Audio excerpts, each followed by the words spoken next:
everybody, welcome to our dream planning tutorial. It is such a privilege and an honor to be spending some time with you. I just wanted to give you a little bit of background and encouragement around our dream planning section. Our mission as a company is to help people unleash their inner artist and connect with their God-given purpose. We believe that you were created in God's image, and because of that, you have a divine imagination like God, you are creative like God, and you're an artist like God. We believe that your life is the most important work of art you'll ever create. And that's why we get so excited about these planners and about encouraging people to design their life and to write down their God-given dreams. And dream planning is such a fun and exciting and big part of designing your life and really being bold when you write down these new dreams. And this year we launched our dream planning parties, which was really exciting for us. We had 85 people raise their hands to say that they wanted to host a dream planning party in their city. And we had people from all over the world sign up.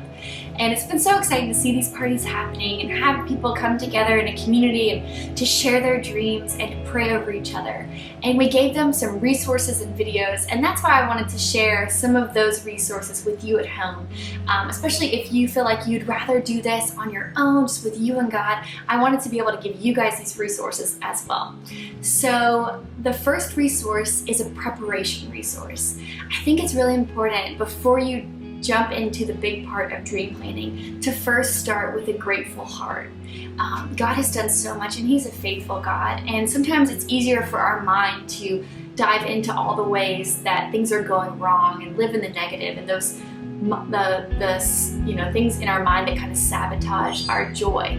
So we would recommend starting your dream planning with a praise report, and that's why we have below a free praise report you can print out and download and put on your wall and remember all the amazing things that God has done in 2016. And I know some of you might have had a tragedy in 2016, and there were plenty of things around the world that were absolutely terrible.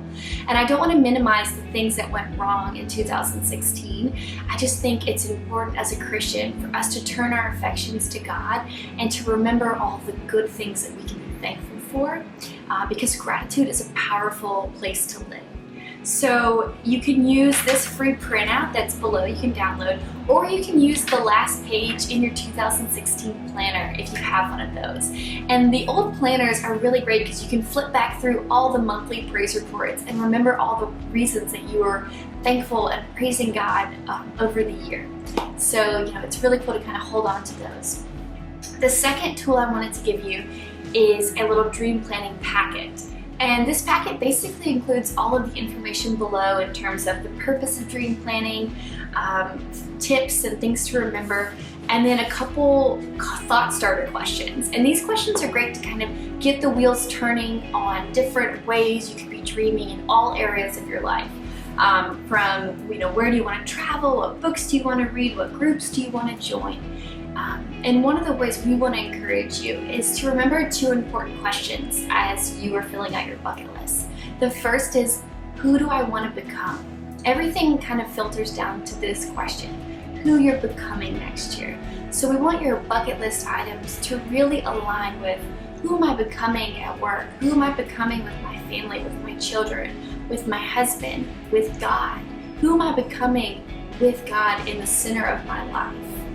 And so after you answer that kind of question for yourself, then you can move into the really big things and the dreams that interline with who I am becoming. And the second question is, what is important to me? And those two questions kind of go hand in hand. What's important to you?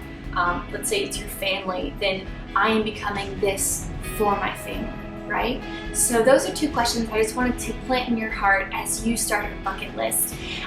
If you have a dream that you know that God has given you, I want to encourage you to be bold and declare it, write it down, and share it with somebody, share it with a family member and a friend, let them know. Dig out all those dreams you've buried with busyness and with to-do lists, and I don't have the time for that, or I'm not qualified. If you think you're not qualified, then you're exactly where you're supposed to be, because God is famous for calling the most unqualified people to do His work. I'm an example of someone who is completely unqualified to run a business, and now that is something that I get to do with God through His grace. It's all Him. So just remember it's God who's going to qualify you, and you are loved and you're treasured.